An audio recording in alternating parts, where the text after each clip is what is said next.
Bonjour à tous, nous allons donc démarrer ce webinaire ressources et outils événements éco-responsables. Merci beaucoup de votre présence. Comme vous venez de l'entendre probablement, ce webinaire est enregistré. Donc, il sera enregistré, vous aurez accès à son replay, bien évidemment, si vous voulez le diffuser auprès de vos parties prenantes internes et externes. On va vous demander de bien vouloir vous renommer en cliquant, en indiquant le nom de votre structure pour qu'on puisse vous repérer si vous posez des questions. Il vous suffit de faire un clic droit avec votre souris sur votre vignette et choisir renommer. On vous demande aussi de veiller à couper vos micros pour éviter les bruits parasites. Parfois, vous avez des appels téléphoniques ou des personnes qui passent à côté et ça perturbe un petit peu le webinaire et puis surtout que ça passe après dans l'enregistrement. Donc, ça peut être un petit peu embêtant. Et si vous avez des questions, nous ferons de toute façon des pauses après chaque partie. Vous pouvez les noter et les indiquer sur le chat sans problème et on y répondra au fur et à mesure de l'avancée de ce webinaire. Et éventuellement, on vous demandera de préciser certaines petites choses. Au programme aujourd'hui, donc on va parler essentiellement des outils, plus particulièrement concernant la réduction et la gestion des déchets, mais pas que. Donc avec question de recensement de bonnes pratiques et de kits de communication sur le territoire métropolitain. Le guide de la charte des éco-manifestations de la métropole Aix-Marseille et puis les outils que nous, COFIS, proposons. Avec moi, je vais me présenter après, j'ai deux personnes qui vont se présenter. Déjà, Christiana, je te donne la parole si tu veux bien te présenter. Oui, merci Monique. Bonjour à tous. Donc, je m'appelle Christiana Minaev, je travaille à la métropole d'Aix-Marseille-Provence et je suis chargée de mission prévention des déchets, notamment sur la question des événements et des manifestations du territoire. Merci. Lydia. Bonjour, Lydia Repossi, je travaille aussi à la métropole, Aix-Marseille-Provence.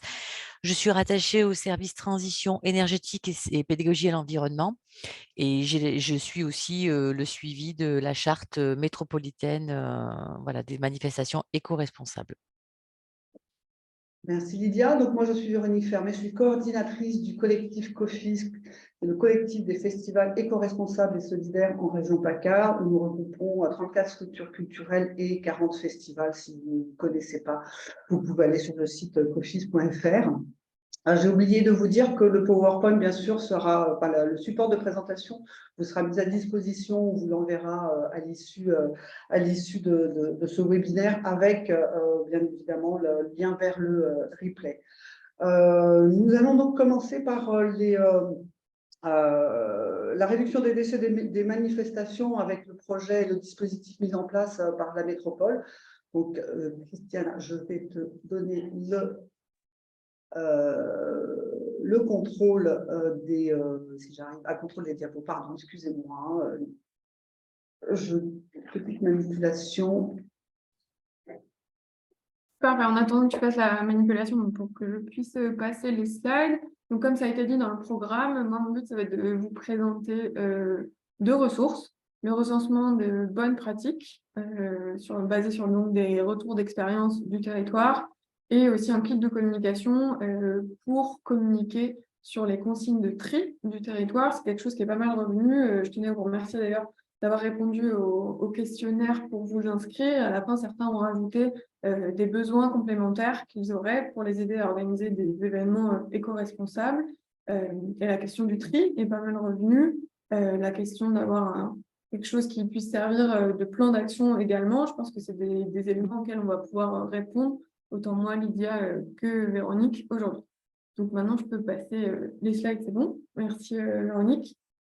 Simplement pour remettre en contexte, notamment le recensement des bonnes pratiques, je vais faire un rapide rappel réglementaire pour resituer un peu la place de la métropole sur la question des déchets vis-à-vis de l'organisation d'événements sur le territoire. Le contexte d'expérimentation, je vais C'est pas le sujet du webinaire, mais il va être obligé forcément de parler un peu de l'expérimentation qui a lieu depuis 2022 sur une charte de réduction des déchets des manifestations, les différentes catégories d'indicateurs qui la constituent, puisque c'est les retours d'expérience de cette expérimentation. C'est à partir de cela qu'on a tiré donc, des bonnes pratiques, et le document qui est présenté aujourd'hui, qui lui par contre est à destination de tout organisateur d'événements, peu importe s'il est dans l'expérimentation, derrière le kit de communication et évidemment où trouver ces ressources. Alors, si c'est bon, ça passe bien les slides. Sans plus attendre, donc des rappels réglementaires. Je tenais à recadrer un petit peu, notamment l'obligation légale des organisateurs d'événements de pratiquer le tri des déchets à partir de 1100 litres de déchets produits par semaine, 1100 litres, sachant que la métropole met à disposition des bacs de collecte qui font 660 litres à partir du moment où vous demandez 2 bacs à nos services, c'est-à-dire que vous êtes obligé de demander au moins un bac d'ordures ménagères et un bac de tri, puisque vous avez l'obligation de trier les déchets qui, on le sait tous, sont majoritairement aujourd'hui des emballages.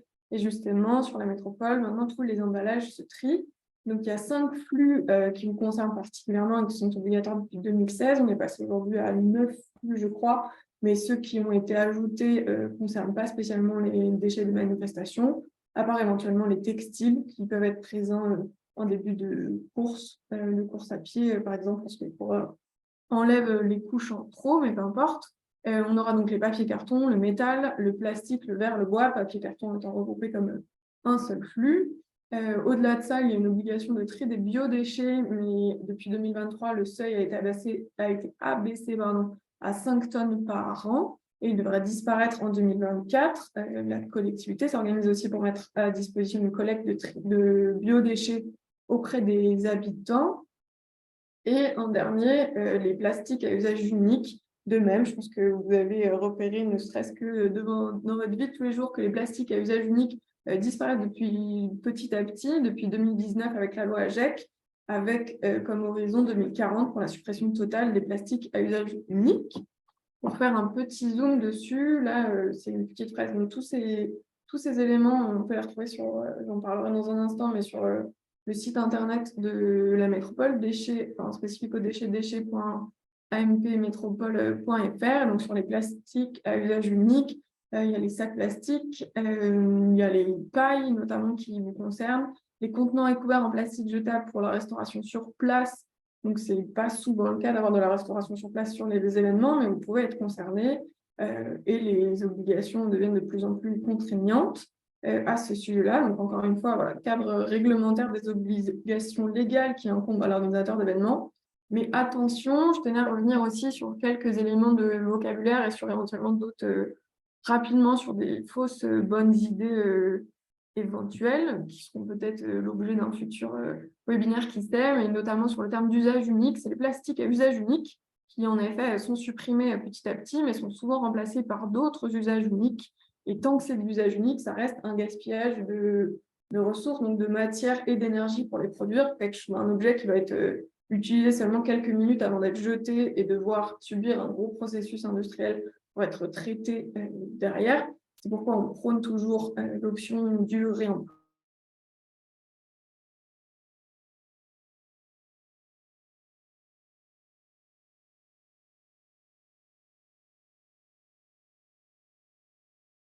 Là, c'est dans la théorie, il y aurait un processus qui pourrait permettre de le recycler. Ça ne veut pas dire que ce sera recyclé. Ça dépend des filières qui sont présentes sur le territoire.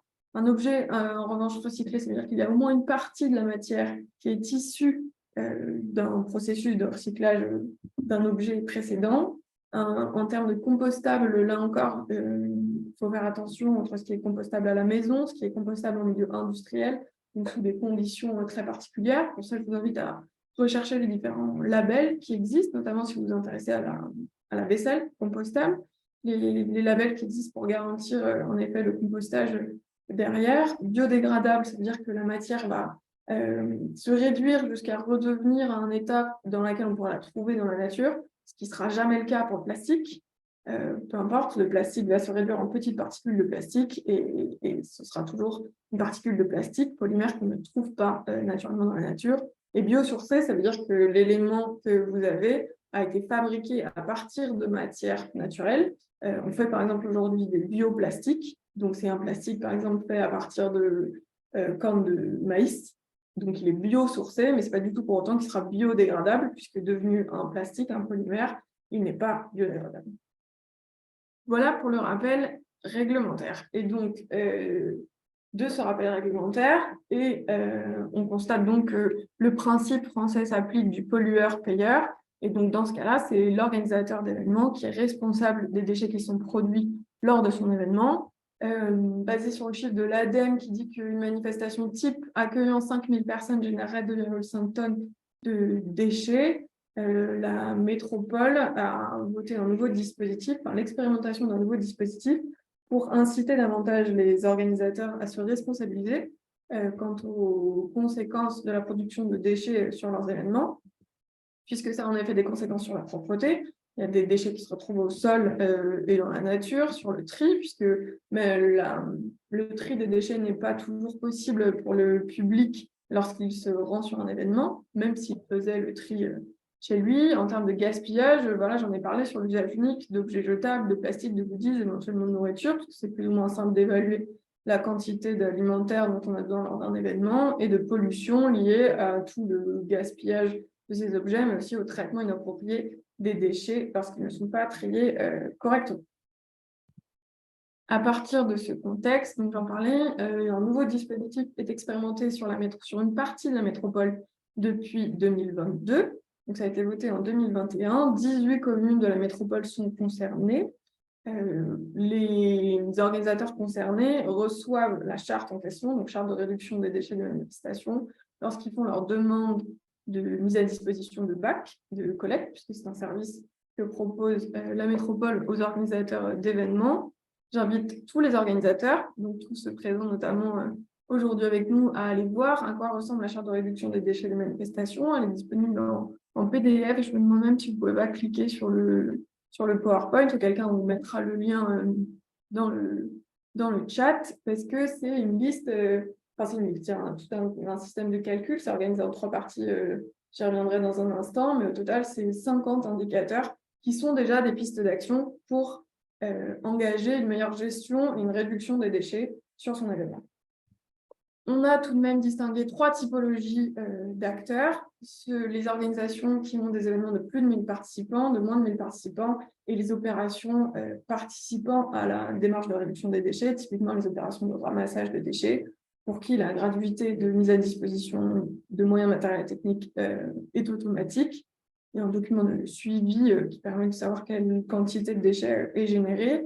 Pour les moins de 1000 participants, la jauge a été décidée à ce niveau-là, le seuil. Donc 1000 participants, c'est sur la totalité de l'événement. Si c'est sur 3 jours, on additionne les participants de chaque jour. La charte est incitative et elle est obligatoire pour les plus de 1000 participants.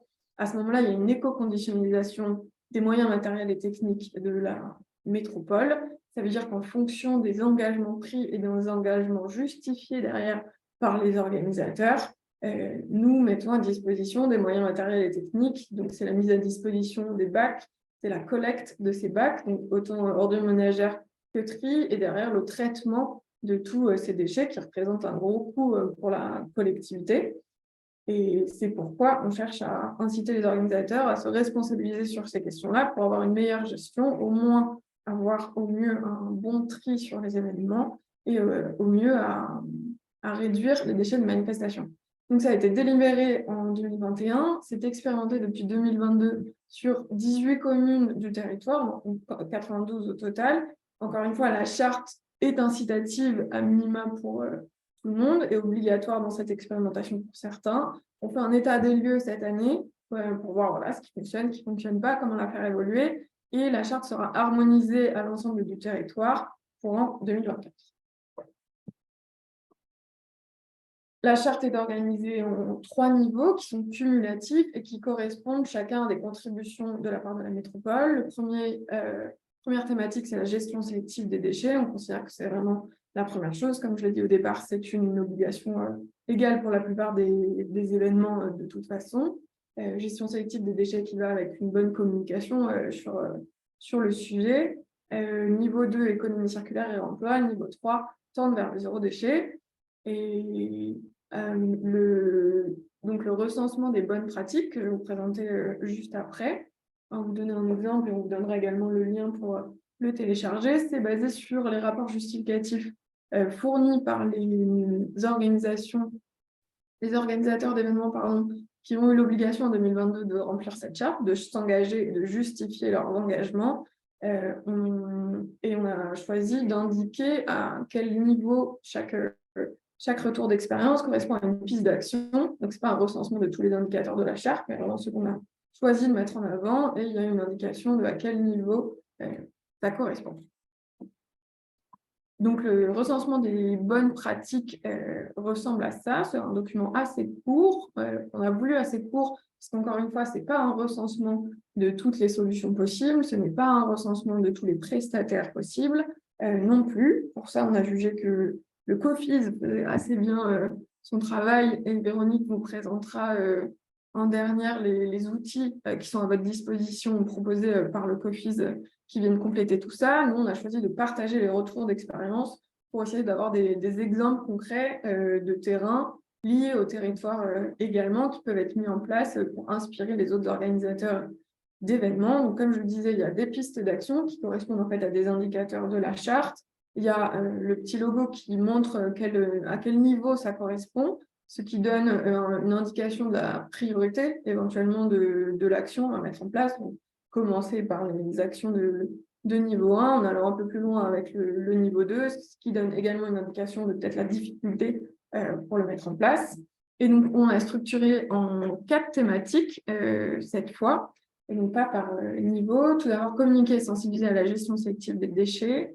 Ensuite, structure et support de communication, donc toujours en termes de déchets liés à l'organisation même d'un événement et au support de com qui sont liés. Ensuite, limiter les déchets alimentaires et de restauration. Et je pense personnellement que le fait d'avoir une restauration sur place est vecteur d'énormément de production de déchets, puisque, je l'ai dit au début, c'est énormément des emballages aujourd'hui qu'on retrouve, d'où l'intérêt d'avoir une gestion sélective des déchets, opérer un tri pour que ça puisse être recyclé. Une dernière petite partie un peu à part sur la collecte et le traitement des mégots qui sont un déchet spécifique. Et donc, vous avez pour chacun des pistes d'action, retour d'expérience, avec un petit paragraphe. Là, la capture d'écran que vous voyez, c'est la page sur communiquer et sensibiliser à la gestion sélective des déchets. Donc, un petit paragraphe introductif, et à chaque fois, des pistes d'action, des retours d'expérience. Le but étant également de vous inviter à aller communiquer entre vous, à aller contacter les autres organisateurs d'événements pour récolter des retours d'expérience et pouvoir échanger avec eux sur leurs bonnes pratiques. Donc, à chaque fois, pour chaque retour d'expérience, vous avez le nom de l'organisation qui l'a mise en place. Et deuxième ressource proposée par la métropole, nouvellement proposée par la métropole, ça concerne les consignes de tri du territoire. Depuis le 1er octobre 2022, les consignes de tri du territoire ont été totalement harmonisées, donc sur l'ensemble des 92 communes. Il y a donc maintenant l'extension de la consigne de tri. Ça veut dire que tous les emballages se trient. Et donc, c'est l'objet de la première affiche qu'on voit en jaune. Je dépose ici tous les emballages. Alors, avec quelques consignes supplémentaires pour faciliter le tri. Il faut que ça soit en vrac, bien vidé. Il n'y a pas besoin de les rincer. On peut les compacter, mais par contre, pas les imbriquer les uns dans les autres, puisque le principe du recyclage derrière, ça va être de séparer les matières. Donc, on peut mettre beaucoup de matière. On peut mettre tous les emballages. On peut mettre du plastique, du métal, et tout ce qui est papier, carton, mais qui vont devoir être séparés derrière. Donc, forcément, si on fait un énorme amas avec, ce ne sera pas possible. Donc, on vous propose en premier cette affiche. Toutes ces affiches sont téléchargeables en PDF sur le site internet. On a voulu ça pour que chaque organisateur choisisse quelles affiches lui sont utiles et puisse les imprimer au format qu'il souhaite également pour les accoler sur les corbeilles de son événement. Et cette fois-ci, on a essayé d'adapter les visuels aux déchets qu'on retrouve le plus lors des événements. Typiquement, on avait du dentifrice un tube de dentifrice sur l'affiche des consignes de tri pour les habitants. On l'a remplacé par la crème solaire pour essayer de s'adapter un petit peu, de coller le plus possible à la réalité. En termes d'affiches, on a l'affiche pour les emballages, on a celle des ordures ménagères contenant les biodéchets. on a une affiche pour le type tri des biodéchets, pour ceux qui s'engagent ou qui sont dans l'obligation de s'engager sur une gestion séparée des biodéchets. Elle n'est pas encore sur le site, mais elle sera ajoutée sous peu, du coup, une affiche des ordres ménagères sans les biodéchets. Si jamais vous avez, du coup, on parle de tri plus, donc les emballages, les ordures ménagères et les biodéchets. Et en plus, on vous propose 3 affiches de sensibilisation intitulées Petits déchets, par contre, gros impact. Donc, un regroupant l'impact des chewing-gums et des mégots, et il y a une affiche qui est spécifique aux mégots qui reprend le même message. Vous pouvez choisir également d'afficher pour sensibiliser vos publics. Et en dernier sera ajoutée normalement une affiche jetée par terre, c'est jeté à la mer, également pour sensibiliser à la gestion des déchets. Ce sont donc les ressources proposées. Où est-ce que vous pouvez les retrouver? Sur le site déchets.mp Métropole, sur le côté pro. Ce site-là est organisé d'un côté particulier et de l'autre professionnel, collectivité, association. Dedans, il y a je réduis, je recycle. Vous cliquez sur j'organise un événement et là, vous avez à peu près toutes les infos que je viens de vous dire, soit directement sur la page, soit en téléchargement. Et en téléchargement, vous trouvez les premiers liens qui sont proposés sur la page. C'est justement le kit de communication sur la consigne de tri et le recensement des bonnes pratiques. C'est tout pour moi. Je laisse la place aux questions. Je ne sais pas si... Enfin, je vois qu'il... Dans le chat, oui, j'ai noté la question suivante qui vient de la mairie de Pélissane. Pouvez-vous nous donner des exemples de déchets biodégradables qui ne sont pas compostables? Alors, à mon avis, il y en a peu.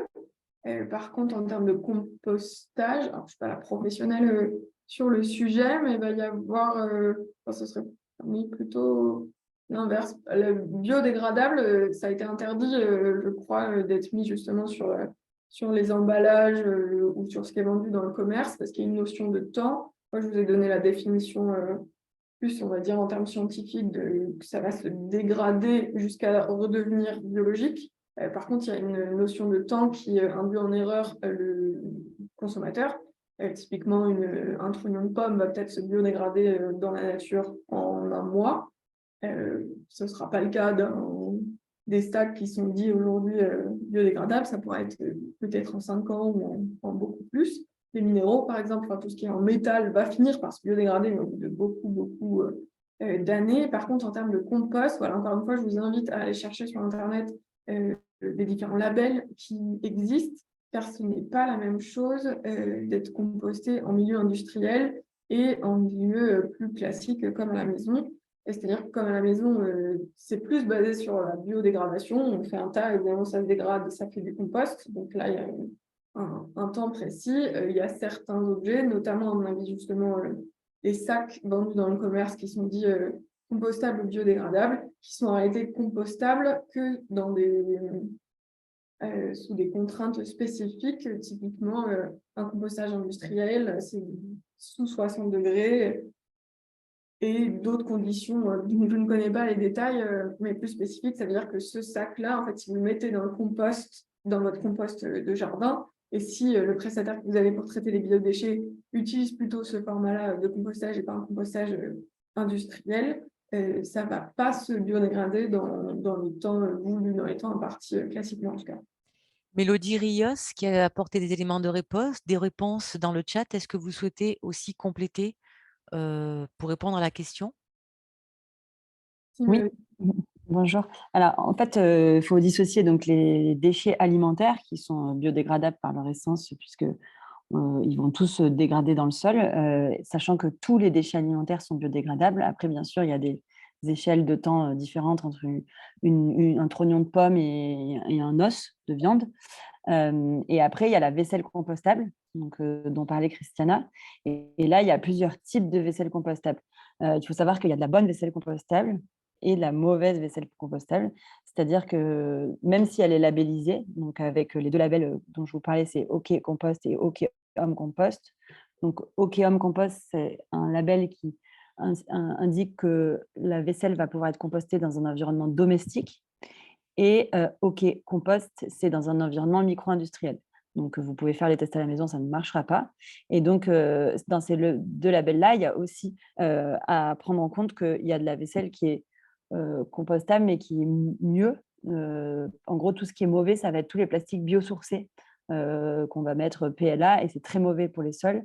Alors que une vaisselle compostable faite avec du bambou ou de la canne à sucre, du fibre de canne, là, pour le coup, c'est de la bonne vaisselle compostable. Mais en tout cas, si vous vous référez aux deux labels, ça suffit pour savoir si elle est compostable. Ouais, j'espère avoir répondu à vos questions. Mélodie, est-ce que vous pouvez vous présenter peut-être? Oui, pardon, Véronique. Bonjour à tous, je suis Mélodie Rios, je suis responsable du développement commercial pour les alchimistes. Les alchimistes, on s'occupe de collecter les déchets alimentaires pour les manifestations, entre autres, et pour les composter pour nourrir les sols. Il y a je viens de voir qu'il y a une autre question qui apparaît dans le chat, justement, qui concerne encore le compostage.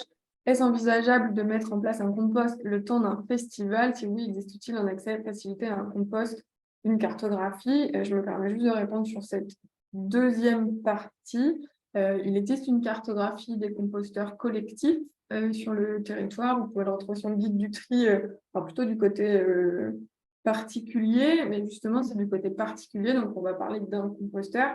Alors, c'est Charlotte Desvertes qui pose la question. Je ne sais pas quelle est la taille de votre festival, mais en fonction de la production de déchets alimentaires, à mon avis, ça ne rentrera pas dans les petits composteurs collectifs proposés aux habitants. Après, le temps de décomposition d'un compost, à mon avis, n'est pas celui d'un festival. Donc, il faudra à ce moment-là plutôt se tourner vers un prestataire pour avoir une collecte des biodéchets pour qu'ils soient compostés. Une autre question posée dans le chat. Trouve-t-on une liste de labels pour les déchets compostables et biodégradables qui soit validée par la métropole?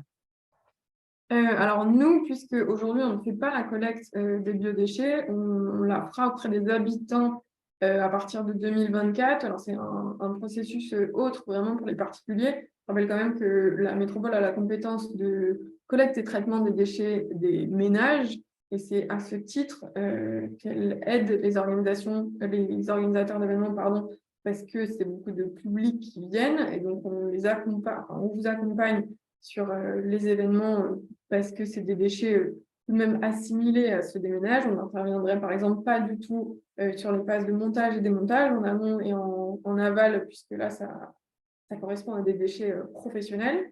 Ça n'a pas vocation, honnêtement, alors c'est un gros processus de faire la collecte des biodéchets. La collecte des biodéchets en festival, ce ne sera pas dès janvier 2024. J'espère que ce sera aussi le cas. Mais aujourd'hui, il n'y en a pas, et à ce titre, on n'a pas du coup de label nous propre. Par contre, par exemple, les alchimistes en ont, Mélodie en parlait à l'instant. Nous avons Manubia qui souhaite poser une question, mais qui ne l'a pas écrite dans le chat. Oui, bonjour, je suis le directeur du festival Flamenc à Arles. Et nous sommes sur 18 jours de festival, en sachant qu'on est tous les jours dans un lieu différent et avec des lieux qui vont de la galerie d'art pour 25 personnes au théâtre antique où on met 700-800 personnes. Est-ce que la demande de bennes pour le recyclage énergétiquement est valable là, en sachant qu'on va être tous les jours dans un lieu différent et que nous ne pourrons pas transporter ces bennes-là? La question, c'est de savoir est-ce que le recyclage qu'on fait déjà naturellement, nous, est suffisant et ça n'engage pas le transport de bennes et donc une dépense de CO2 et d'énergie. Est-ce que ça vaut le coup pour un festival comme nous qui nous déplaçons tous les jours? Vous êtes sur Arles, hein, par contre, c'est ça? On est sur Arles, avec une date en Camargue et une date dans les Alpilles cette année, mais c'est-à-dire on n'a pas 2 jours de suite dans un même lieu. Donc, si on demandait des bennes de recyclage, il faudrait les déplacer tous les jours. Est-ce qu'énergétiquement, ça peut être intéressant de faire la demande ou pas? Parce que sinon, vous avez quel mode de traitement On ne fait pas de restauration, donc généralement, les déchets, c'est des canettes, puisqu'on fait des boissons, c'est que des canettes que nous mettons dans les recycleurs de la ville, dans les recycleurs que nous trouvons de la ville. Alors malheureusement, enfin, Arles, sauf erreur de ma part, ne fait pas partie de la métropole Aix-Marseille-Provence. D'accord. Je ne sais pas si Lydia vous confirmer, donc je ne pourrais pas porter au nom des services que nous proposons. Je pense que ça a discuté avec la CCI d'Arles. Et à mon avis, ça dépend surtout de la quantité de déchets que vous produisez. Si jusqu'ici, vous en sortiez en faisant le tri et en apportant un point d'apport volontaire, évidemment, ça suffit. Et après, à organiser avec la logistique de la collectivité de communes dont vous faites partie, pour pouvoir déplacer les bacs. Après, s'ils mettent à disposition des bacs, c'est qu'il y a le besoin, il y a le gisement nécessaire et qui seront de toute façon collectés tous les jours. Donc, je ne vois pas en quoi c'est une problématique d'aller en amener à d'autres endroits. C'est-à-dire, là, nous n'en avions pas en tant que festival, on les dépose sur des points D'accord, volontaire, ouais. de la ville. La question, c'est est-ce que, déjà, si vous ne les avez pas, peut-être alors il faut les demander à la ville, pour, tout au moins pour les soirées au Théâtre Antique où il y a plus de spectateurs. Ouais. D'accord. Merci. Peut-être que vous pouvez, j'en profite, voir avec d'autres festivals, manifestations qui ont lieu au Théâtre Antique, ce qui se met en place et si éventuellement il peut y avoir une prolongation de la mise à disposition des bacs.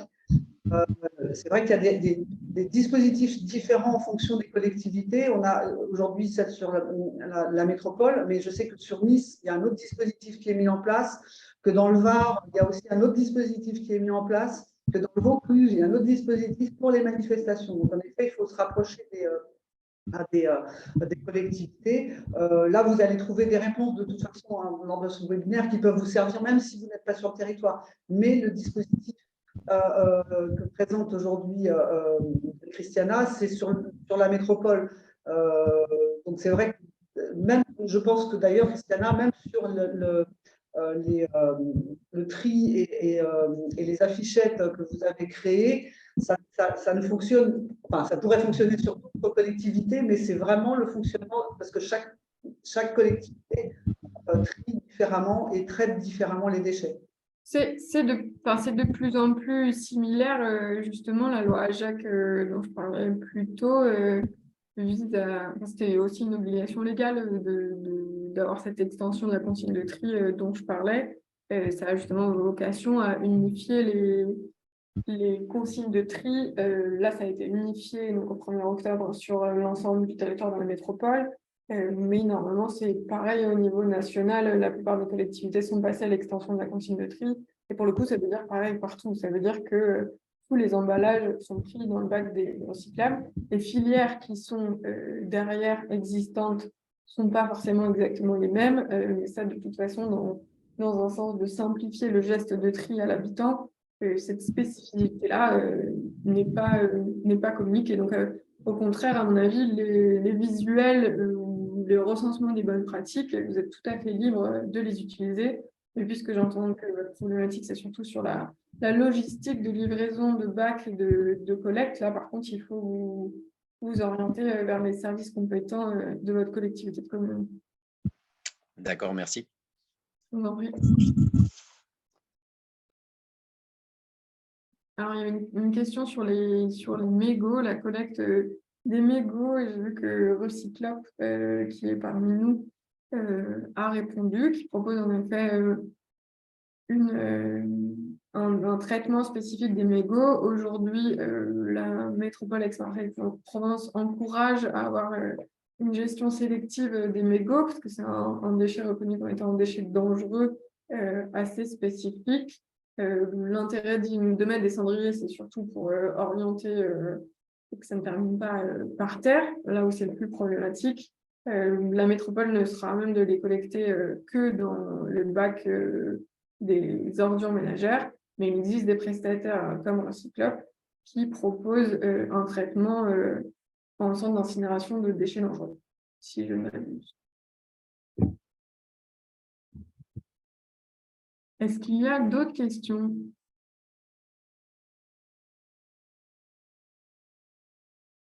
Il y a la mairie de Venelle. En effet, simplement, je réponds pour le vert. Le vert, c'est très rare que sur certaines. Enfin, c'est que sur de rares, en effet, manifestations que des bacs de verre supplémentaires sont ajoutés. Par exemple, contrainte logistique de venir récupérer du verre. Les organisateurs sont plutôt encouragés à se tourner vers les points d'apport volontaires, d'autant plus que il n'y a pas forcément tant d'événements que ça qui proposent du verre. En général, c'est plus côté VIP ou s'il y a un bar, etc.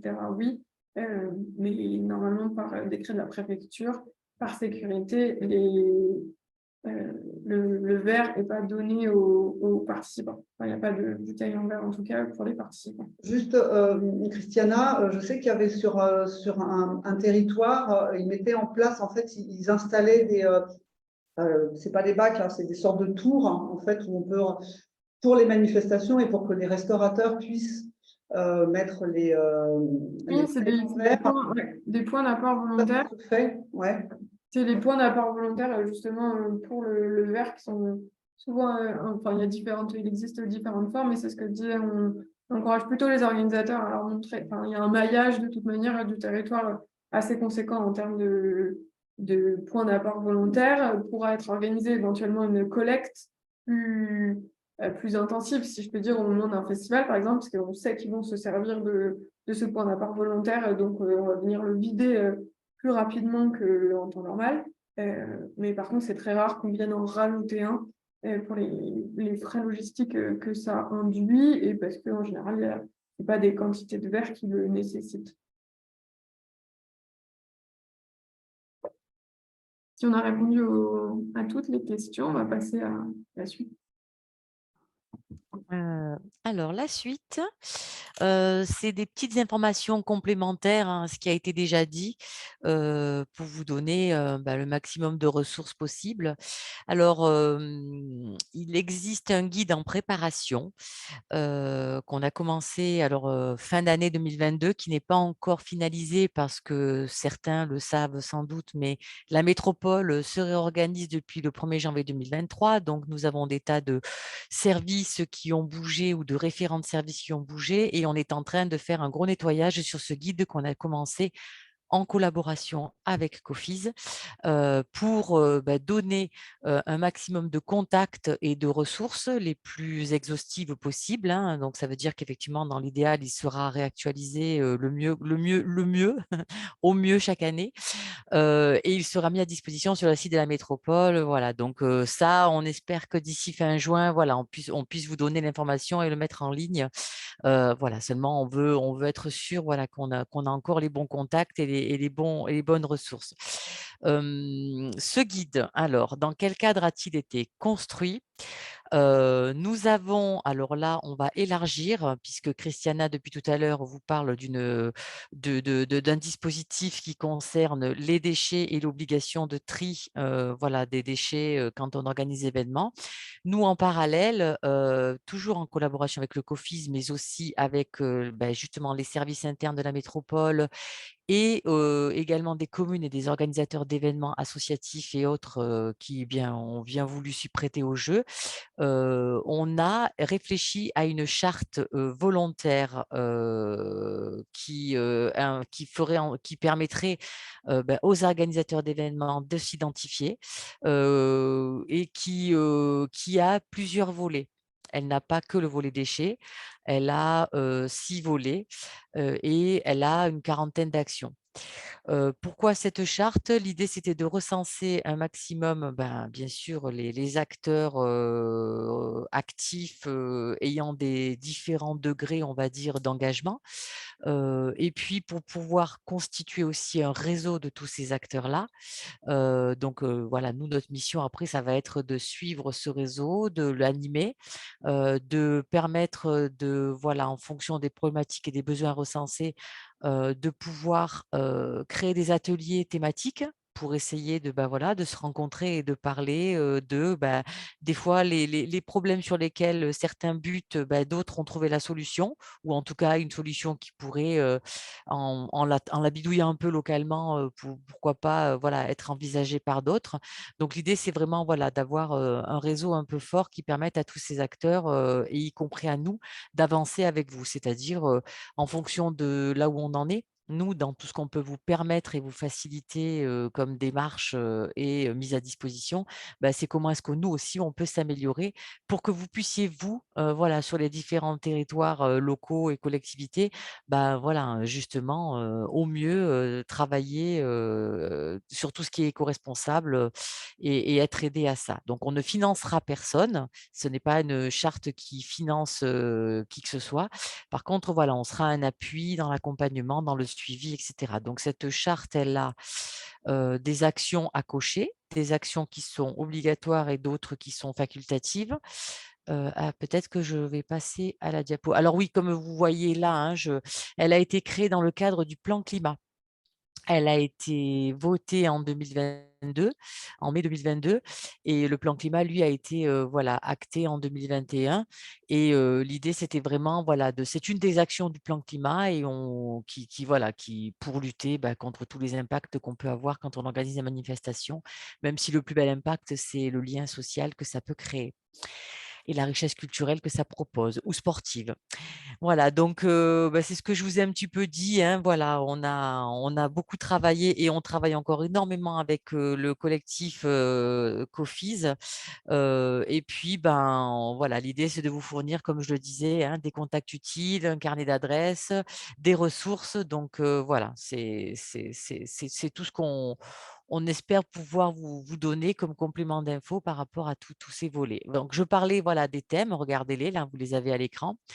Il y a bien sûr là, tout ce qui va concerner les déchets. Alors, on va beaucoup moins loin, effectivement, que Christiana avec son volet spécifique sur les déchets et l'accompagnement qu'elle vous propose, hein. Mais voilà, en tout cas, on travaille de concert aussi avec le pôle de Christiana là-dessus. Voilà. Et puis après, on a tout un tas d'autres volets. Alors, la particularité aussi, c'est que alors comme on vous disait, elle a été vraiment co-construite, hein, c'est-à-dire qu'on a eu des ateliers où on a fait venir les communes et puis les organisateurs de manifestations. On leur a présenté des pré-sélections d'actions de thèmes. On les a laissés nous faire des retours, nous faire d'autres propositions. Donc, on a enlevé certaines choses, on en a rajouté d'autres. Et on leur a demandé de privilégier les actions qu'ils estimaient prioritaires. C'est ce qui donne ce premier niveau d'action obligatoire qu'on appelle le niveau 1 et on va jusqu'à 3 niveaux, voilà. Donc après, c'est un accompagnement individuel aussi, hein, derrière, pas que collectif via le réseau et les ateliers qu'on proposera. La particularité aussi, c'est qu'on a voulu proposer alors un volet, vraiment une charte qui va s'adresser aux organisateurs de manifestations, qui peuvent être du coup associatifs, institutionnels, autant que communaux, collectifs, enfin, qui émanant de collectivités. Et puis un volet, lui, qui va s'adresser surtout aux communes. Donc, les communes peuvent éventuellement signer ces deux chartes. Et le volet commune, c'est comment est-ce que moi, en tant que commune, je peux aider, faciliter un événement qui a lieu sur mon territoire. Voilà. Donc, les actions sont sensiblement les mêmes, on va dire, mais elles ne sont pas pointées de la même manière et elles ne sont pas voilà, formulées tout à fait de la même manière. Bon, après, vous avez eu le lien hein, dans le chat pour aller faire les curieux et regarder ça plus en détail, bien sûr, si besoin. Hein, voilà. L'idée, c'est que je ne rentre pas dans les détails aujourd'hui puisque ce n'était pas forcément le but. Il y a un petit exemple voilà, de comment se présentera ce guide. On a, bon, alors ce n'est pas très lisible, mais voilà, on a une action à chaque fois, enfin le thème, une action qui est proposée. Alors là, c'est ce que je vous disais, hein, donc elles ont deux couleurs parce qu'il y a celle qui va s'adresser simplement aux communes et il y a celle qui va s'adresser aux organisateurs de manifestations de tout type, dont les communes, puisqu'elles organisent aussi, elles en tant que communes, des manifestations. Et après, on donne des éléments On donne des propositions d'indicateurs aussi, puisque bien sûr, cette charte, à partir du moment où vous me l'envoyez, je la répertorie, je vous recense et après je fais des points avec vous annuels sur comment vous avez avancé, quels ont été vos freins. Enfin bon, voilà, ça nous permet d'être dans une démarche vraiment progressive et volontaire avec vous. Et en bas, de chaque, on va dire, de chaque petit tableau que vous voyez à l'écran, il y a toute une liste justement de ressources, de contacts, qui vous seront proposés, vers qui vous pourrez vous tourner pour, mener à bien, et au mieux les actions, voilà, que vous avez cochées. Je ne vais pas développer plus, je préfère, voilà, vous laisser, poser des questions ou peut-être laisser Véronique aussi du Coffice, compléter si elle a envie de, voilà, de compléter ou de, voilà, de donner des Alors, éléments je n'ai supplémentaires. rien à redire par rapport à ça. Je trouve que non, on est ravis d'avoir été sollicités et mobilisés sur ce projet par la métropole parce qu'on trouvait que c'était important aussi d'associer les futurs signataires à la rédaction de la charte. Et c'est un peu ce que nous on préconise à chaque fois, c'est que c'est pas que descendant, on ne peut pas imposer des actions et il faut prendre en compte les spécificités des uns et des autres, les difficultés rencontrées. Donc, on trouvait que l'idée de co-construire était intéressant et l'idée aussi d'avoir une part implication et engagement des communes était aussi important que les engagements des manifestations. Et je pense que le guide qui a été rédigé, alors il y a des adresses qui sont plus spécifiques sur la métropole, mais il y a aussi des ressources qui sont un petit peu plus générales sur toutes les thématiques. On a essayé justement d'en mettre un maximum. Alors après, vous avez Enfin, on ne peut pas être exhaustif, hein, mais c'est vrai qu'il y a énormément de ressources, de données, etc. Donc, on a essayé de sélectionner ce qui était vraiment le plus efficace, que ce soit dans les outils d'indicateurs, parce qu'on a aussi, Lydia, si tu l'as dit, hein, mis pour chaque action le type d'indicateur qui pouvait être intéressant de faire ressortir, parce que c'est vrai que ça peut être des livrables demandés par la métropole auprès des signataires pour valider justement que l'engagement est bien effectif. Et puis de toute façon, même si ça ne vous est pas demandé, c'est toujours utile d'avoir des indicateurs pour pouvoir suivre votre progression dans la démarche. Donc quoi qu'il en soit, c'était l'idée d'avoir vraiment un guide avec le maximum d'informations pour que vous soyez vous ayez le plus d'éléments possibles pour avancer. Je n'ai pas vu de questions spécifiques. Moi, j'en avais quand même une à vous deux, puisque vous êtes de la métropole. Vous ne parlez pas de financement. Est-ce que vous êtes au courant parce que j'avais une question moi, dans ce qui s'était inscrit, des financements possibles de ce type de démarche sur la question des déchets ou sur la question de la transition écologique? À part moi, enfin, de ce que je sais, à part les dossiers de demande de subvention qui peuvent émaner, voilà, qui peuvent être déposés, voilà, au sein de la métropole, et qui vont éventuellement effectivement solliciter ou faire remonter un besoin.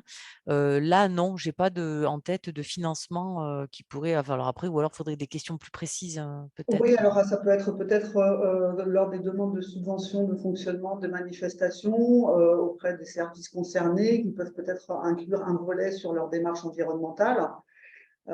S'ils doivent acquérir du matériel, sachant que moi je le vois hein, dans toutes les demandes de subventions, enfin les aides qui existent, les one-shots, ça plaît pas trop.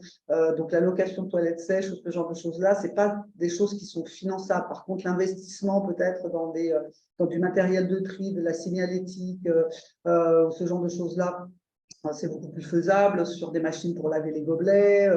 Enfin, voilà. Je ne sais pas, Christiana, si tu es au courant, toi, d'autres financements possibles, en tout cas via la métropole. Ouais, alors moi sur la thématique des déchets, alors vraiment de mon pôle déchets, notre subvention, c'est la mise à disposition de moyens matériels et techniques, qui, je le disais, représente un coût financier énorme, dont les organisateurs, au moins sur une partie du territoire, on est en train d'harmoniser ça également, les organisateurs ont le devis de la représentation de ce que ça nous coûte, avec la mise en place de la charte pour les plus gros organisateurs d'événements.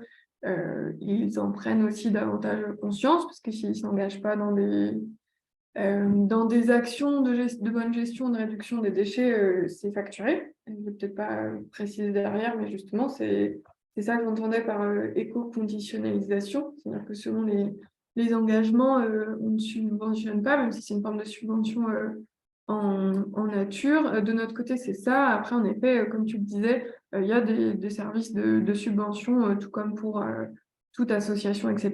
Et à ce moment-là, il faudra plus se tourner vers les services des sports et de culture avec lesquels on est en lien pour pouvoir valoriser, que ce soit dans les conventions ou dans les marchés, l'engagement éco-responsable des bénéficiaires de ces subventions. Oui, tu n'as pas précisé en effet le coût de mise à disposition qui avant était gratuit et donc là est évolutif en fonction ou réduit, enfin qui est réduit en fonction justement de la démarche qui est mise en place, donc étudié je pense cas par cas. Il faut savoir quand même que nous on connaît d'autres dispositifs sur d'autres territoires qui ne prend pas du tout en compte en fait cette démarche-là et qui a un tarif de gestion des déchets, essentiellement déchets ménagers. Il n'y a pas justement cette réflexion de si vous faites un effort, ça va vous coûter moins cher. Donc, moi, je salue quand même le travail fait à la métropole par rapport à ça, de cette réflexion de se dire, on va quand même valoriser, entre guillemets, les manifestations qui font l'effort de l'éco-conception, de l'économie circulaire, etc. Voilà, les féliciter par le biais justement d'une réduction de coûts. Merci Véronique. Et en effet, on a vraiment suivi le principe que je mettais au début de ma présentation de pollueur-payeur. Notre but, c'est pas de récolter de l'argent d'une part, c'est vraiment de réduire certes le coût des déchets pour la collectivité dans son ensemble, sachant qu'évidemment en tant que service public, on fonctionne avec l'argent du contribuable. Il n'y a pas de raison que justement le contribuable paye pour les déchets produits lors de manifestations qui n'auraient aucune gestion des déchets. Donc, on choisit aujourd'hui de conditionnaliser. On continue d'accompagner et de subventionner en nature via matériel, mise à disposition de matériel et de moyens les organisateurs qui s'engagent à mettre en place des actions. Et ceux qui ne veulent pas s'engager sont tout à fait libres, mais à ce moment-là, ils payent la prestation. Alors, pour information, parmi les outils, je ne vais pas vous parler de celui-là en particulier qu'on a mis sur notre site internet, on a fait un panorama des aides. Donc, c'est Maria que je ne vous ai pas présentée, Maria Saldi, qui est ma collègue qui s'occupe de la communication, va vous mettre le lien. Panorama des aides, puisque vous pouvez avoir des aides sur la transition écologique de la part du Centre national de la musique, des DRAC, si vous ne dépendez pas du Centre national de la musique. Vous avez aussi le contrat de filière. Alors, je parle là désolé, de la culture. Je pense que dans le sport, il y a aussi des dispositifs que je ne connais pas malheureusement, mais peut-être que parmi les acteurs qui sont là, ils pourront en parler. Le contrat de filière aussi avec un dispositif sur les actions en RSE, donc qui comprennent aussi les questions de transition écologique. Après, vous avez des appels à projets qui peuvent être ou nationaux ou territoriaux. Il y a 2 ans, il y avait un appel à projet sur le zéro plastique en Méditerranée de la région, dont un des dispositifs était à destination des manifestations. Je ne sais pas, il n'est pas encore ressorti, mais je ne crois pas je ne sais pas s'il touchera encore les manifestations. Donc, il faut être assez en veille sur ces questions-là, parce qu'il y a parfois des appels à projets territoriaux, d'ailleurs même par des collectivités. Donc, intéressez-vous un peu à ça. Et puis, on vous met le lien de toute façon de notre panorama qu'on met à jour régulièrement. Je n'ai pas vu d'autres questions. Je ne sais pas si… Ah si, moi, parmi les questions qui avaient été posées, juste, il y avait une question de l'accès à l'eau. Justement, le fait de ne plus avoir à prendre des bouteilles plastiques ou des bonbonnes d'eau. Est-ce qu'il y a des dispositifs, je ne sais pas comment ça fonctionne sur la métropole, pour permettre justement d'éviter ce type de petites bouteilles ou même de grosses bouteilles? Alors, si la question est est-ce que nous avons des éco-cups, des gobelets réutilisables à disposition, malheureusement, la réponse est non. Non, je crois que c'est des bouteilles, c'est vraiment l'accès à l'eau. Oui, mais du coup, utilisation avec gobelets réutilisables, c'est justement dans le recensement des bonnes pratiques, il y a certains organisateurs d'événements qui ont réussi à à se rapprocher de... Alors, retour d'expérience qui est issu, encore une fois, de l'expérimentation qui est faite sur 18 communes de territoire, notamment Marseille et ses alentours. Donc, c'est surtout des exemples à cet endroit-là, qui s'est rapproché de la SEM, de la Société des eaux de Marseille, pour pouvoir être raccroché au réseau d'eau et avoir de l'eau en robinet sur l'événement. Et donc, à ce moment-là, fonctionnement avec des gobelets réutilisables pour les participants, qu'on invite fortement les organisateurs à mutualiser, louer, et enfin, surtout à continuer à ne pas les distribuer, ce qui aurait un coût supplémentaire de rachat chaque année, ne pas les distribuer, au contraire. Il faut que ça soit réutilisé. Il y a pas mal de bonnes pratiques, encore une fois, dans le document que je vous présentais à l'instant. Et donc, ce ne sera pas les services de la métropole directement, ce sera plutôt la Société des eaux de Marseille, le distributeur d'eau, mais vous pouvez nous contacter pour être mis en lien sur ce thème-là. Je ne sais pas si Lydia, tu as des éléments complémentaires.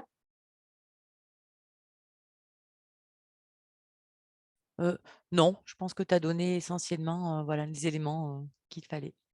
Bon, alors, on va peut-être, nous, avoir des éléments de réponse. On va passer un peu aux outils que nous, on a développés. On a développé au sein du COFIS, qui j'espère pourra répondre à une question.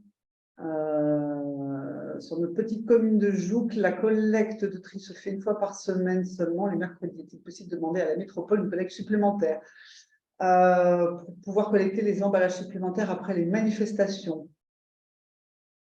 Alors, moi, j'aurais dit que oui, c'est tout l'objet, en tout cas, de l'organisation de mise à disposition de bacs de collecte. Enfin, quand il y a des bacs de collecte, c'est des bacs qui sont mis à disposition spécifiquement pour l'événement, donc qui sont collectés spécifiquement pour l'événement aussi. Et je prenais l'exemple du verre, où là, c'est rarement des bacs, c'est sûr que non, mais c'est rarement justement des bacs ou des points d'apport volontaire qui sont ajoutés. Ça peut éventuellement être la collecte qui l'accentue. Alors, à ce moment-là, en fait, c'est les services avec lesquels vous êtes en lien pour faire les demandes de mise à disposition de bacs, à qui il faut demander, et c'est eux qui organisent derrière la collecte. Enfin, c'est mis en lien justement avec ceux qui ont les bacs, la collecte et le traitement, pour prendre en compte l'organisation d'un événement sur le territoire. Voilà, bon, un grand merci. Bon. Très bien. On va avancer parce que c'est vrai qu'on a prévu 1h30, on ne va pas aller plus trop vite, on ne va pas prendre trop de retard. Donc, vous voulez vous présenter cet outil que certains connaissent déjà. Donc, nous, le COFIS, parmi nos missions, nous avons des missions de transmission et de mutualisation et de partage des bonnes pratiques. Et entre 2020 et 2021, on a mis en place des ateliers départementaux sur la réduction et la gestion des déchets, avec tous les acteurs des territoires, que ce soit les organisateurs, les associations, les collectivités en charge des déchets. Et nous avons fini par une journée, tout était en distanciel à l'époque, hein, donc une journée complète où on a présenté en fait cet outil qui est une boîte à outils zéro déchet, zéro plastique, qu'on a essayé de faire la plus pratico-pratique pour un organisateur de manifestation, donc qu'il soit d'ailleurs culture, sport ou économique ou de collectivité, avec un rappel, parce qu'il y avait une question sur justement les enjeux réglementaires, avec un rappel des enjeux réglementaires, avec tout ce qui était les politiques nationales, régionales et un certain nombre d'exemples de services de collectivités à destination des manifestations. Et on y parle justement du dispositif et de la charte sur les déchets de la métropole, mais aussi d'autres acteurs avec lesquels on a collaboré sur ces ateliers. Et puis, on a vraiment donné les outils. Donc, une méthode pour quelles sont les étapes pour réduire et mieux gérer ces déchets, avec bien sûr toutes les ressources que vous pouvez trouver de type webinaire, de type calculateur, etc. Et puis, à la fin, une boîte à outils par type de déchets. C'est-à-dire que nous avons analysé tous les déchets qui sont générés dans le cadre d'une manifestation. Et nous avons récupéré en fait toutes les bonnes pratiques qui nous ont été indiquées déchet par déchet, par les organisateurs pendant ces ateliers. Donc, on a essayé vraiment d'aller au plus loin de ce que vous pouviez générer comme déchets. Et à chaque fois, vous avez une fiche. Alors, ça ne se lit pas très bien parce que c'est une copie d'écran. On est vraiment parti sur l'idée de la réduction. Pour nous, le plus important, c'est la réduction. Et le tri passe après, on est désolé, mais c'est vrai que d'abord, la première étape, c'est réduire. Et on vous a listé toutes les solutions qui ont été expérimentées dans le cadre de la réduction. Là, c'est l'exemple des bouteilles plastiques et des bonbonnes à eau, donc tout ce qui a été expérimenté et qui peuvent être mis en place dans le cadre d'une manifestation. Vous avez ensuite les actions de gestion et de tri, éventuellement. Si vous ne pouvez pas, c'est ce qu'on marque à chaque fois, si vous ne pouvez pas réduire, eh ben, il faut trier et bien gérer des exemples d'actions. Et à chaque fois, on vous met un petit rappel sur le tonnage ou le litre d'eau bouteilles plastiques générées, mais par déchet, vous allez avoir d'autres données. Des réglementations spécifiques par type de déchets.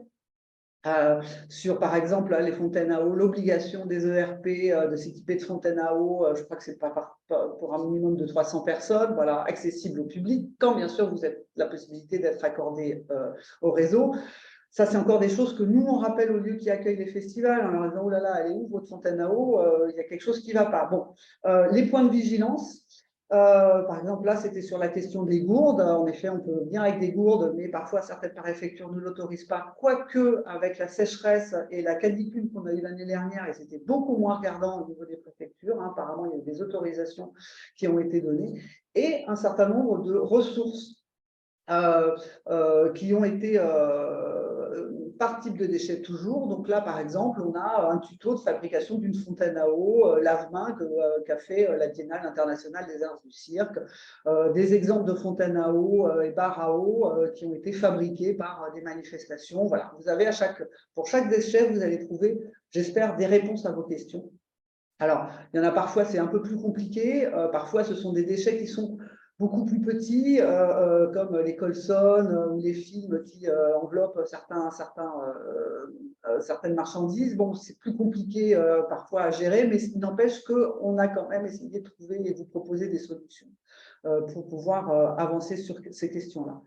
Donc ça, c'est le premier outil. Le deuxième que vous allez trouver de toute façon en lien sur notre site internet, mais aussi dans cette boîte à outils, on a essayé, on va le remettre à jour là cette année, d'identifier les acteurs, tous les acteurs, que ce soit des collectivités, des associations, qu'elles soient locales ou régionales, voire des prestataires qui proposent des solutions de réduction des déchets. Et on leur a posé la question, voilà, qu'est-ce que vous proposez comme service? Donc, vous allez avoir en fait un carnet d'adresses par département. Donc, vous en avez un sur les Bouches-du-Rhône. Alors là, ce n'est pas celui des Bouches-du-Rhône, je suis désolée que j'ai pris l'exemple.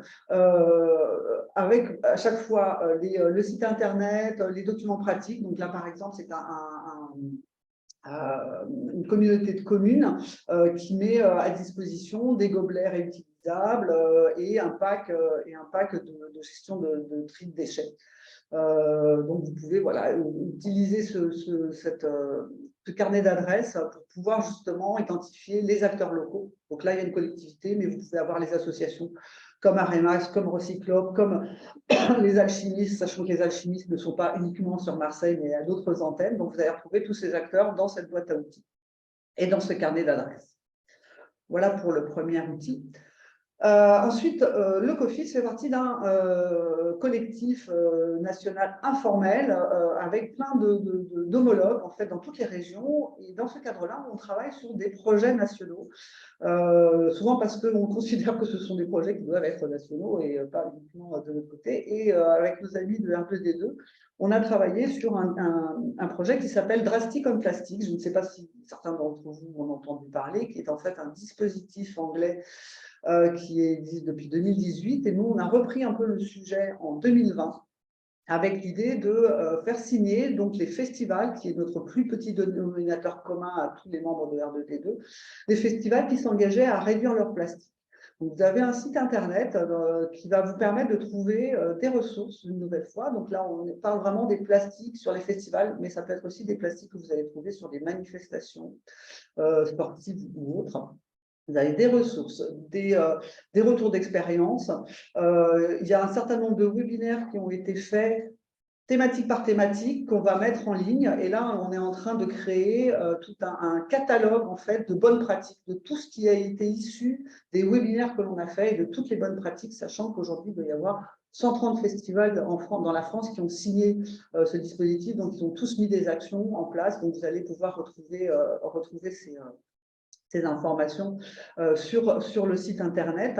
Et je pense qu'en effet, les outils qu'on avait développés, entre autres, on avait une sorte de calculateur, enfin, c'est un calculateur de déchets plastiques sur la base des factures qu'on va aussi partager, que vous pourrez utiliser pour savoir quelle évolution vous avez pu voir dans votre gestion et achats et donc déchets de plastique à usage unique, avec l'obligation de toute façon dès le départ pour les signataires de 0 gobelet jetable, puisque c'est la loi, 0 paille, puisque c'est la loi. Donc, ça, c'est le premier dispositif. Ensuite, on s'est dit comment on peut aller plus loin.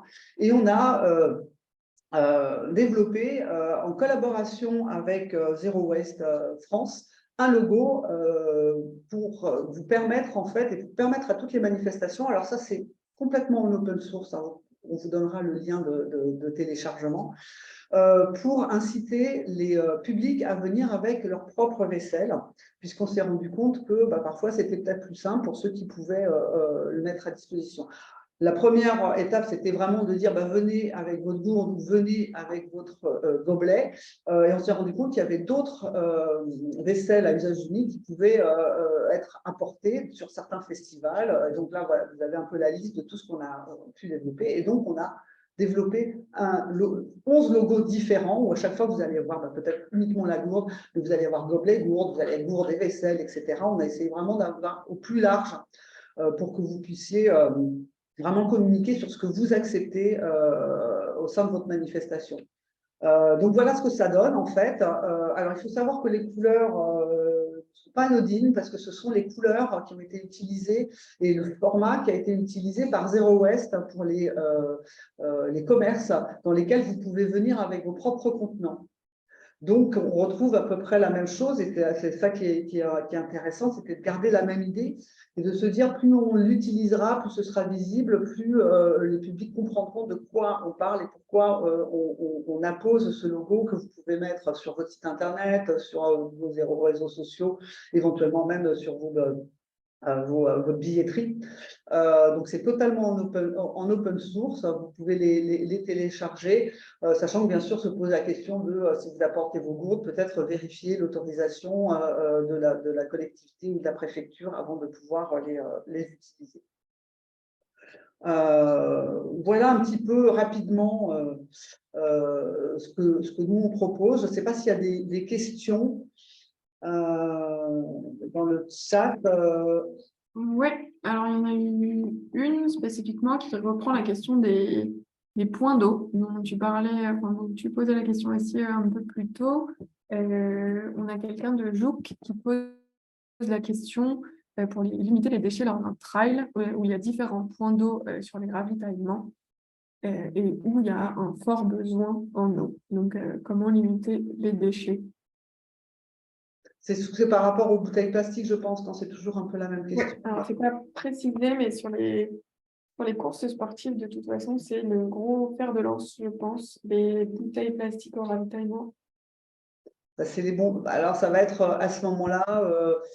Ouais, c'est sûr que maintenant, ça devient de plus en plus compliqué, d'autant qu'il y avait à une époque, si je ne m'abuse, sur les courses aussi, la problématique des camel bags aussi, qui étaient interdits pour des raisons de sécurité. Donc, je sais que c'est un peu problématique et que c'est vrai qu'un coureur, moi étant marié à un coureur, je sais qu'il ne veut pas s'arrêter pour remplir sa gourde ou remplir son éco-cup. S'il y a de plus en plus de manifestations qui proposent aux coureurs de venir avec leur propre éco-cup ou leur propre système. Alors, il y a des cordes un peu flexibles qui s'accrochent à la ceinture, j'ai vu qu'ils sont super. Il faut mettre un point d'eau, en effet, alors soit raccordé au réseau, soit éventuellement par une bonbonne, soit même il y a des gros fûts d'eau, et puis faire accepter ça voilà. Voilà, c'est sûr que c'est un problème et de toute façon, jeter des bouteilles plastiques et même des petites, vous savez, des petites recharges énergétiques qu'on voit un peu partout avec des petits trucs qu'on dévisse et qu'on jette partout, c'est plus possible et je pense que ça va être de plus en plus interdit parce que vous allez quand même courir dans les sites. Donc il faut peut-être mettre aussi des réglementations quand vous êtes organisateur de manifestations en disant il est interdit d'utiliser telle ou telle chose.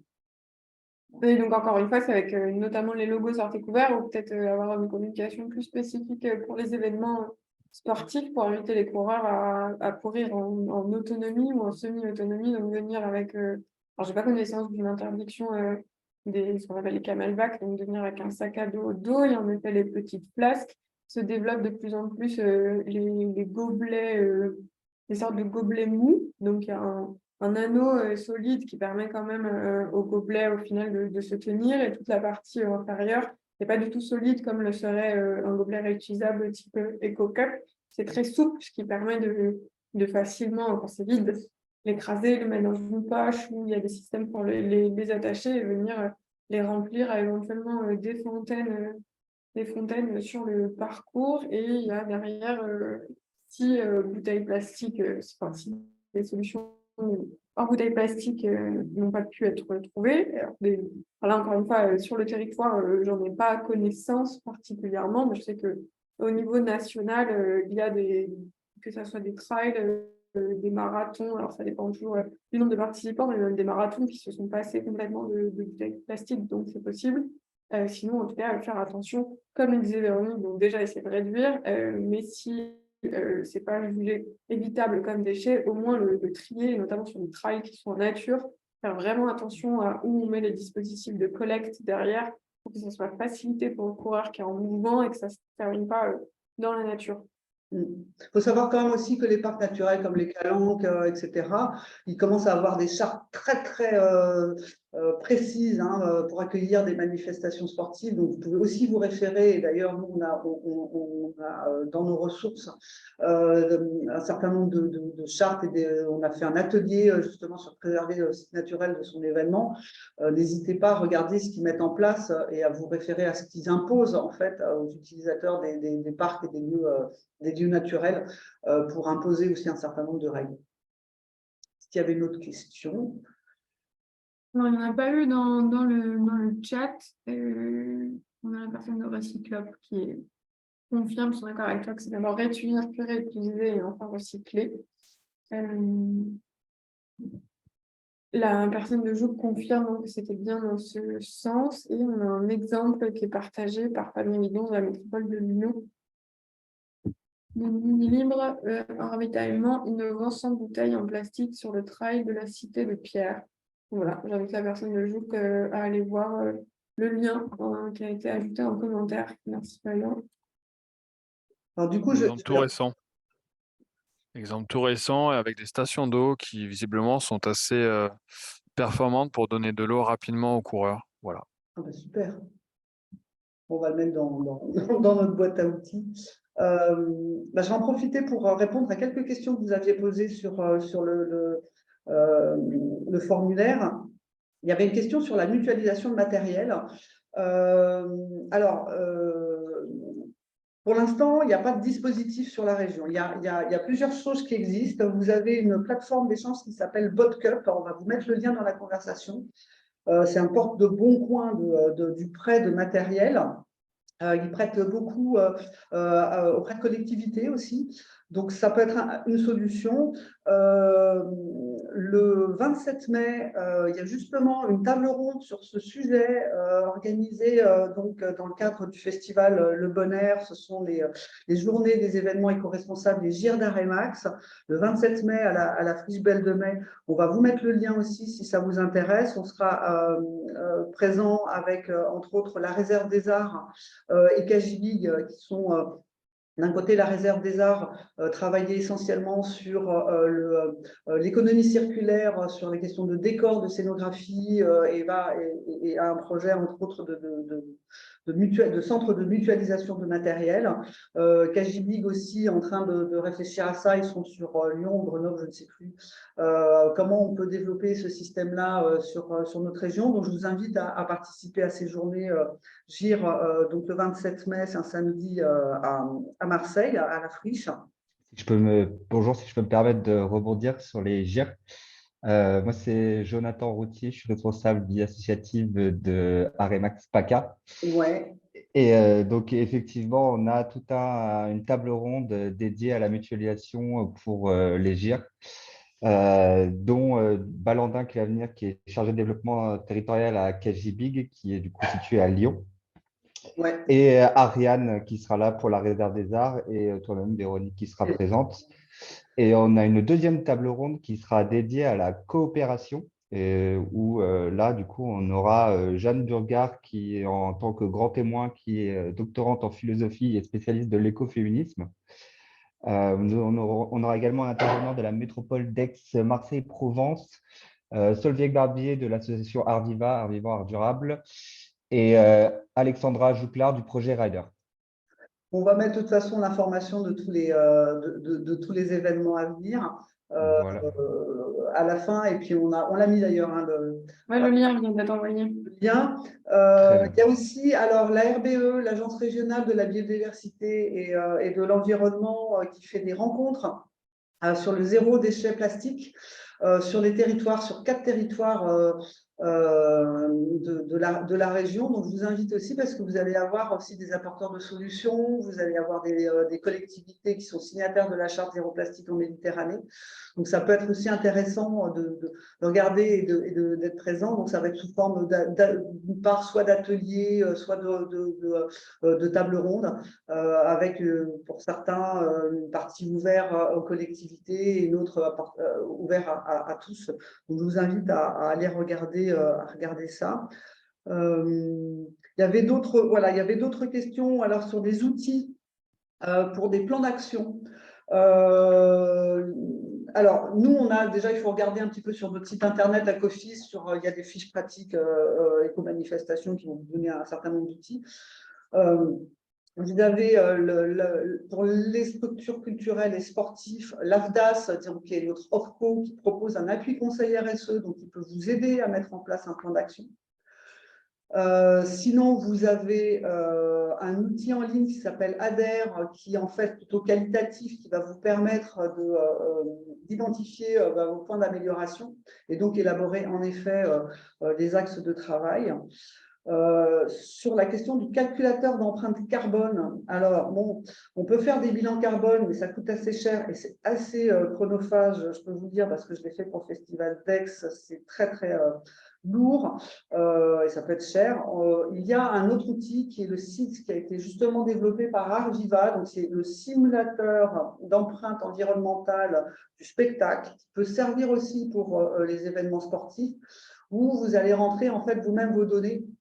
C'est totalement gratuit, c'est en open source et à chaque fois, en fait, vous avez aussi des conseils. Comment vous pouvez éventuellement réduire tel ou tel impact, sachant que ce n'est pas uniquement sur l'empreinte carbone, donc CO2, mais aussi sur votre impact sur la biodiversité et votre impact sur les ressources, que ce soit les déchets ou éventuellement l'alimentation en eau et l'alimentation tout court. Donc, c'est un outil qui peut être quand même assez intéressant à utiliser. Qu'est-ce que j'avais noté d'autre? Ah oui, la fresque du climat. Il y a quelqu'un qui a posé la question sur la fresque du climat. C'est en effet un outil super bien. Vous pouvez même faire auprès de vos équipes, hein, c'est ce qu'on préconise, hein, si vous êtes organisateur. Une fresque du climat va vous permettre justement d'identifier les enjeux pour comprendre un peu où on en est et travailler après à des pistes d'action que vous pouvez mettre en place dans le cadre de vos manifestations. Et donc, il faut tout simplement s'adresser à l'association de la fresque du climat et trouver un fresqueur, un animateur. Alors, il y a toujours un petit coût en fonction du nombre de participants et du public. Alors, si c'est pour les jeunes, je crois que c'est moins cher parce que je crois que c'était pour des lycées. Je crois qu'il y a, voilà, il y a un petit coût quand même de participation qui n'est pas obligatoirement énorme, sauf si vous le faites dans le cadre d'une entreprise. Pour l'entreprise, alors c'est pas spécialement fait pour les jeunes, il y a une version enfant. Enfin, je me permets d'intervenir en tant que Oui, vas-y, bien sûr. esqueuse moi-même. Si c'est dans le cadre d'une entreprise, ce sera en effet une prestation qui sera demandée à la fresque du climat, donc moyennant un certain coût. Après, vous pouvez choisir aussi personnellement de vous y former. Et ensuite, le coût est réduit si c'est vous qui faites la fresque, éventuellement à votre de vos collègues. À ce moment-là, un fresqueur qui interviendrait dans son entreprise, mais pas en échange d'une prestation extérieure, mais de ses collègues, c'est 3 € par participant qui est demandé. Et sinon, pour le grand public, il y a notamment des versions quiz, puisque vous pouvez aussi faire intervenir des associations sur vos événements pour sensibiliser les publics directement. Les versions quiz, qui sont donc beaucoup plus rapides et qui donnent juste une petite image de ce que c'est, elles sont en général gratuites. Et sur ce sujet, il existe énormément de fresques. La fresque du climat étant la première et la plus connue. Il existe aussi une fresque des déchets proposée par Green Donuts, c'est sur des déchets ménagers et qui peut permettre d'aller plus loin justement sur la compréhension du cycle des déchets. Il y a des fresques de plus en plus, il y a une fresque de l'événementiel. De la biodiversité, Ouais, il y a des une réseaux fresque sociaux, des transports, du numérique, il y en a vraiment beaucoup. Donc, ouais, je pense que ça peut être intéressant, mais je pense que le premier peut-être étape, c'est la fresque du climat avant de passer aux autres fresques pour déjà comprendre les enjeux globaux. Et donc, franchement, il faut y aller. Quoi, je pensais, il y avait des questions sur la mobilité. Alors, les questions sur la mobilité douce, etc.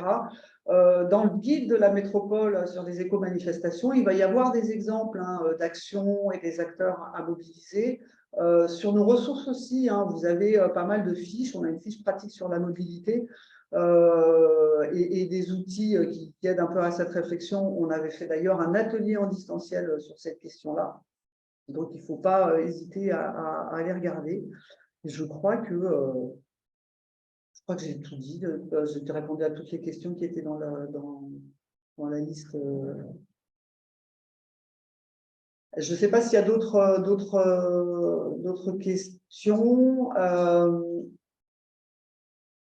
Pas d'autres questions spécifiques ont été ajoutées, simplement concernant le bonheur, pardon. Agir au bonheur, mais Aremax y répond.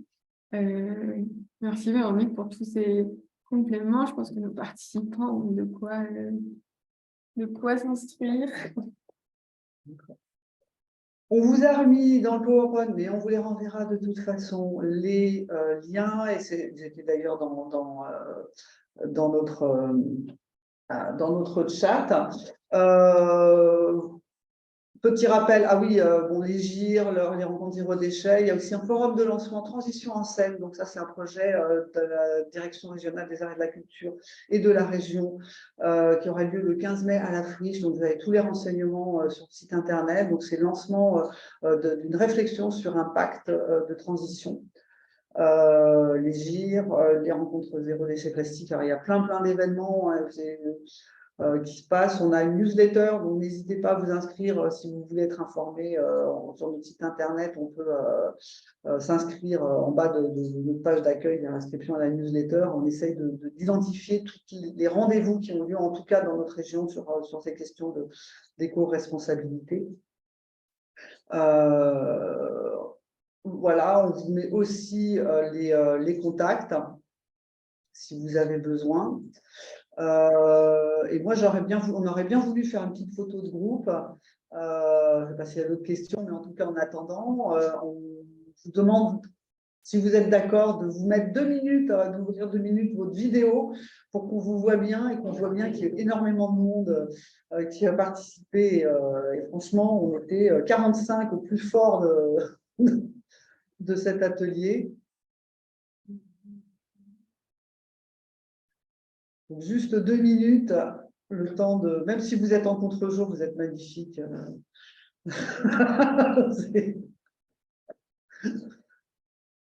Et on va prendre une petite photo. Maria, tu me dis. Super, merci beaucoup. Je vois qu'il y a 2-3 petites questions en plus. C'est ce que j'allais dire. Il y a la mairie de Pélissane qui vient de poser une question. Là. Dans le cadre du WCUD 2023, c'est World Cup. Je sais pas, y a-t-il des façons de... Est-ce que Ève peut Ouais, prendre la parole? Ève,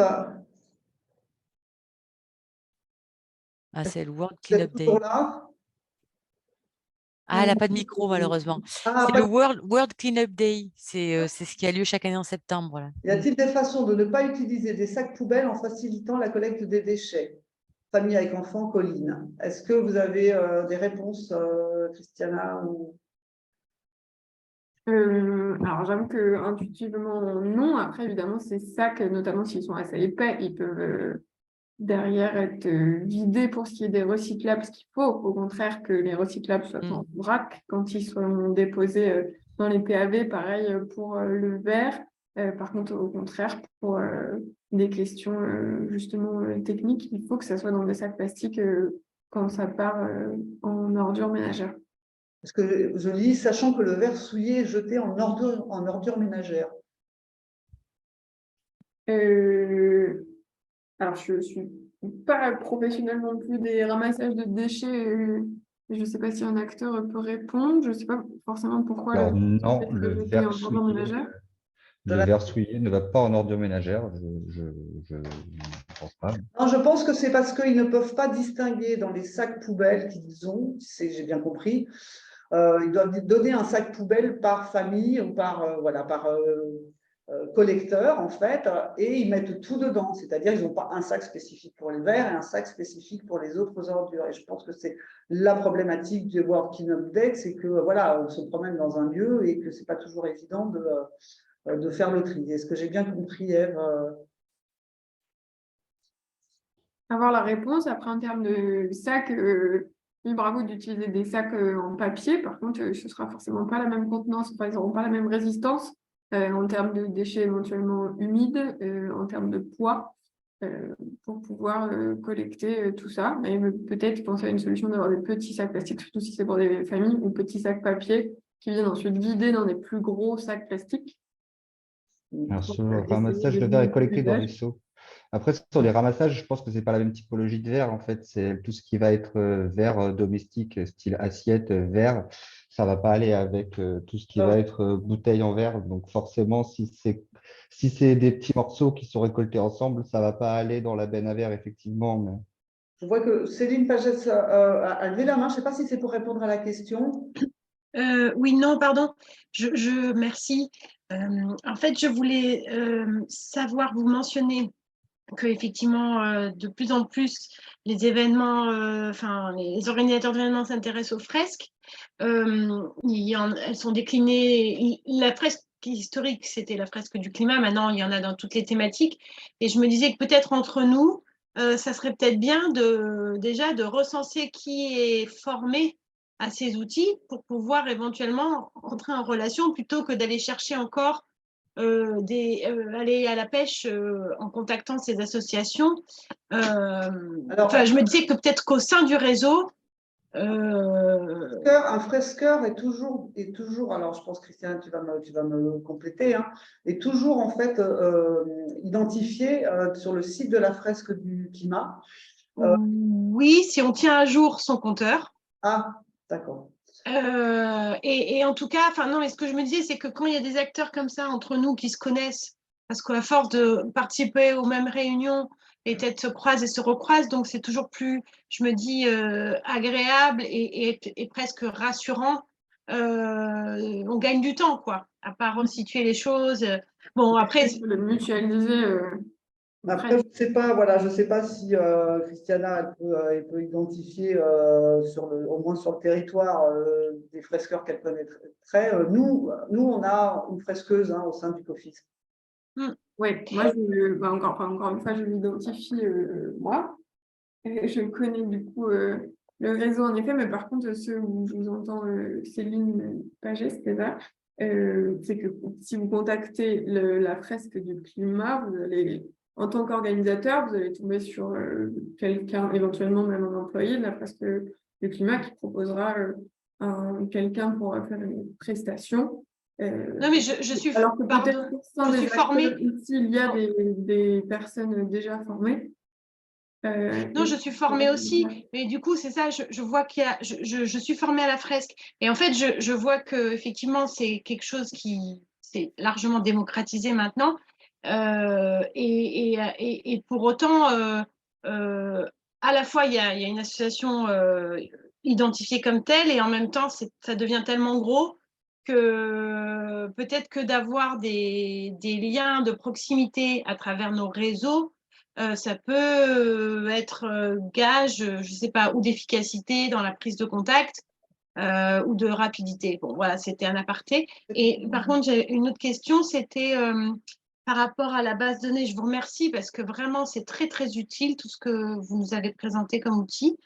Dans la base de données des prestataires, comment sont-ils recensés? Alors, est-ce qu'il faut être signature de la charte? Alors, vous parlez de quoi? Du carnet d'adresse du... Du copies. Oui, alors, parce qu'il y a tellement eu de choses.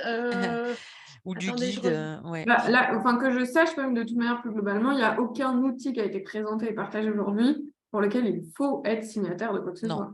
Non, parce qu'en D'accord. compte, dans la charte de la métropole d'éco-manifestation, on renvoie vers des annuaires. On ne donne pas d'adresse de prestataire pour ne pas en Oui, favoriser un par tout rapport à à un fait. autre. Par contre, dans notre carnet d'adresse COFIS, Mhm. on essaye de mettre à jour tous les ans. On fait un appel, en fait, un peu à D'accord. en disant vous proposez des services pour réduire les déchets, de nous compléter ou de corriger la fiche qui existe déjà. Ah, c'est que pour la réduction, pardon, de déchets? Ouais, c'est que pour l'instant, c'est que pour la réduction de déchets. D'accord, je comprends. Après, sur notre annuaire, un peu tout type de prestataires, où on parle autant de mobilité que de conseils, que d'accompagnement, etc. Il y a un petit formulaire pour s'inscrire. Hein. C'est en bas de notre page ressources. Vous êtes prestataire et vous voulez figurer sur notre annuaire. Et nous, voilà, on valide parce qu'on vous demande d'expliquer ce que vous faites. Et puis, vous pouvez être inscrit et on fait une mise à jour une fois par mois. Voilà. Ok. Alors, juste pour terminer, parce que je ne peux pas être trop longue, mais j'ai l'impression qu'aujourd'hui, ce que propose Greener Synergies ne rentre pas forcément dans les classes, on va dire, classiques, puisque nous, on se positionne sur de la journée d'immersion, de reconnexion à la nature. Donc, on est complètement dans un événement éco-responsable, mais où on aborde ce que je qualifierais plus d'écologie humaine, où on va travailler autour de la reconnaissance d'espèces, où on va pratiquer de la pleine conscience aussi guidée.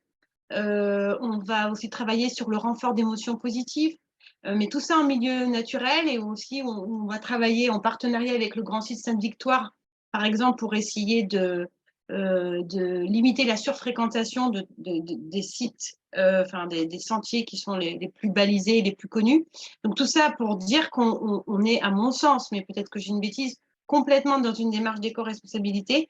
En revanche, c'est vrai que ça rentre ni dans la mobilité, la réduction des déchets, il y en a finalement, enfin la marge de manœuvre est difficile parce qu'il y en a peu. Peut-être sur la partie sensibilisation, incitation, et puis je dirais sur une partie justement respect de l'environnement via la biodiversité.